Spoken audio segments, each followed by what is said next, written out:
I'm Alex. I'm George. And together we are AGMagicians. Again. Do you think they'll ever get bored of it? Probably. Probably by now. Our listeners probably very bored.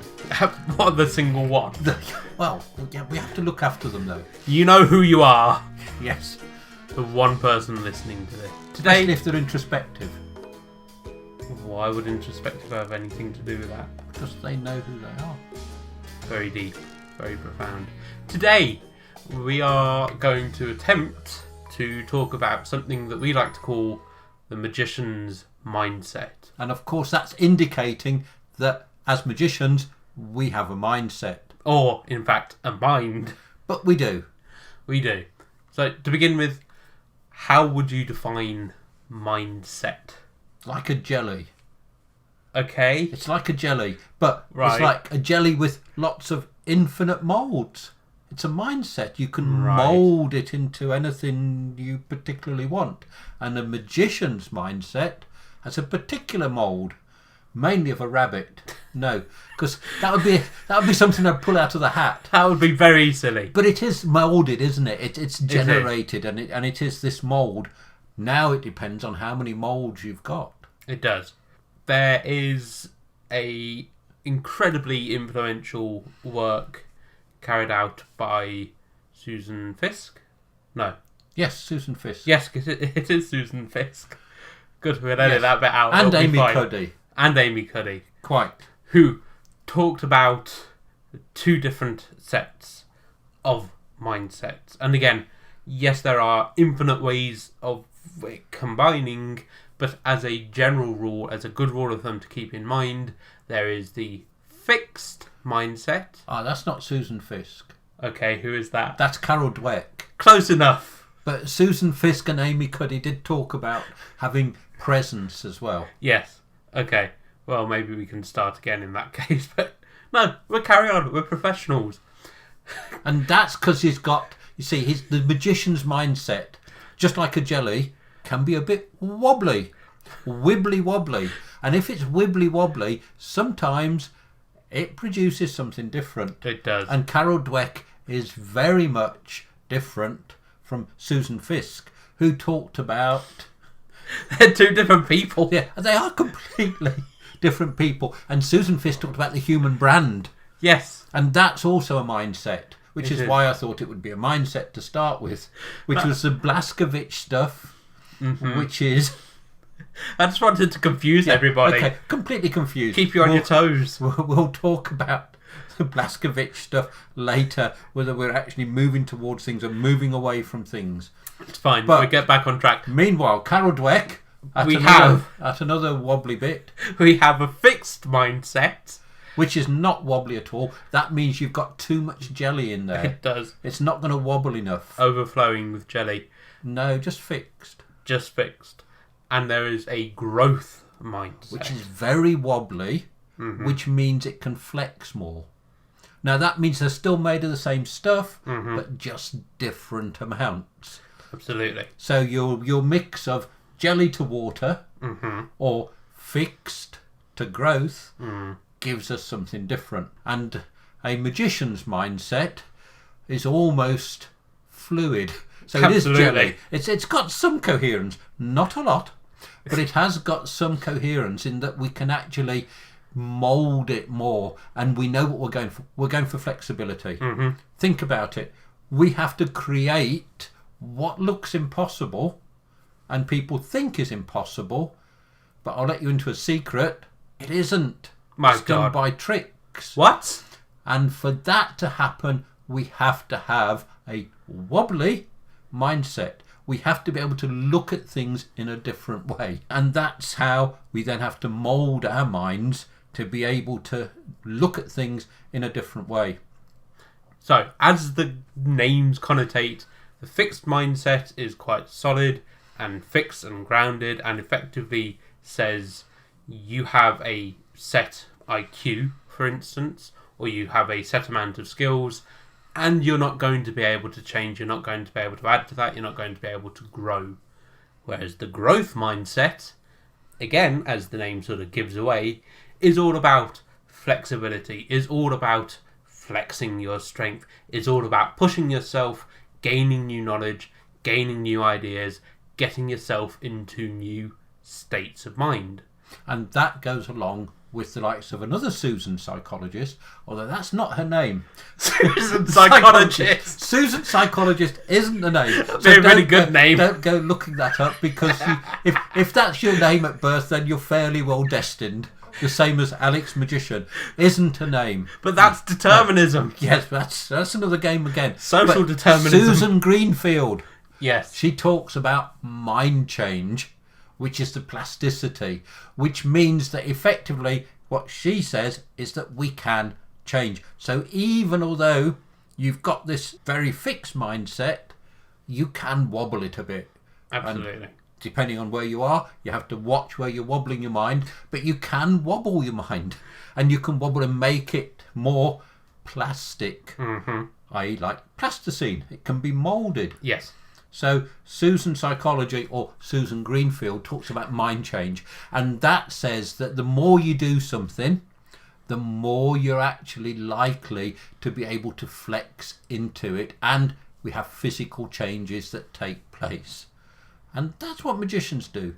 The more we magish, is that a word? I think it's a word. It's as good a word as any. It's as good a word as saying, given sort of Susan Psychologist or Alex Magician credibility.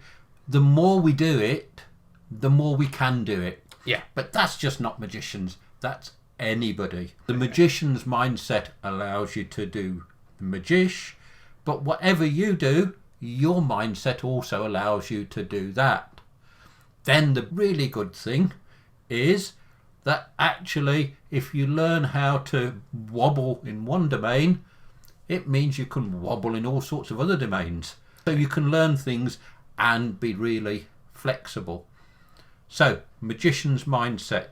Not only has it got to be able to be flexible enough to see things in weird ways, to be able to come up with tricks, to be able to actually have a dual track. Another two things, because when we're delivering, not only do we have to keep track of what we're actually doing, i.e. tricky stuff, but at the same time we're also covering up the tricky stuff. You would probably know that as misdirection. Whoever she is, she's probably related to Susan Psychology, but misdirection is not the right name. It's actually direction. So when we're actually in our mind thinking of the tricky bits, we're also having to think of how it looks to people. This also brings us to a really, really core tenet of the magician's mindset, which is, as a magician, you are always in control.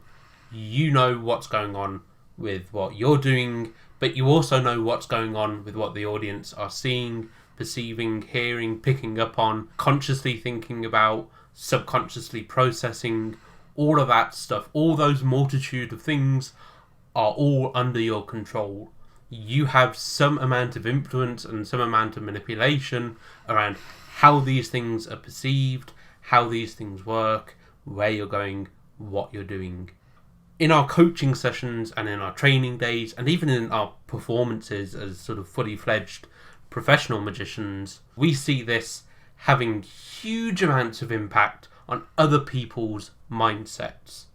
If they watch us and they see how these people are in control, suddenly they start to think and they start to open up into new possibilities of how they can be in control, how they can develop this growth mindset, how they can improve themselves and do it in all sorts of different areas of life. Part of the magician's mindset is showing other people what they can do. Part of your mindset, no matter what you do, is also showing people what they can do. Now, unfortunately, some people show people what they can't do. Some people say, you can't do that. That's not allowed. You can't do that. You mustn't do that. You can't go there. They actually create this bit where that's it. You can't teach an old dog new tricks. It's something that you'll hear loads and loads and loads. But that is absolutely not true. There's a whole range of different neuroscience that lies behind growth, and actually we can change. And that's what the magician's mindset shows. Not only can we control things, not only can we run different tracks in our head, because we've also got then things like portraying characters, scripts, remembering humorous anecdotes and witticisms, as well as watching what the other person is doing, because you never know, they could be going and trying to grab your rabbit at any time, and you don't want other people suddenly reaching out and grabbing your rabbit when you're not ready. Especially if you haven't got consent first, everybody. Absolutely. So you have to have all these different tracks going, and that's what the magician's mindset is about. But it's not just unique to us. No. It's unique to you, and everybody has their own sets of molds, and you can actually design your own mold. You can decide how flexible you want to be. You can decide what shape you want to be actually putting out there into the world. And the powerful thing that people take away from all the stuff that we do is actually age is no limitation on this. None whatsoever. It doesn't matter if you're just fresh out of school or if you've been doing the same kind of job for the past 40 years. You can change. You can grow all these brand new connections in your mind. You can adapt. You can learn brand new things. And in the last year of this lockdown, I'm sure loads of people have found themselves in completely new and novel situations where they've had to force themselves to learn new things like, how do you use Zoom? Do you know how to use Zoom, Dad? I don't think so, but we keep doing it anyway. Absolutely. Which is the magician's mindset. You don't know how, but you say yes anyway. The exercise for the week is go and find something that you've never really done before, you've never watched before. It's a kind of film you've never watched, and go and actually watch it, and then see if you can tell somebody else all about it. That way you're creating a script about something you know nothing about.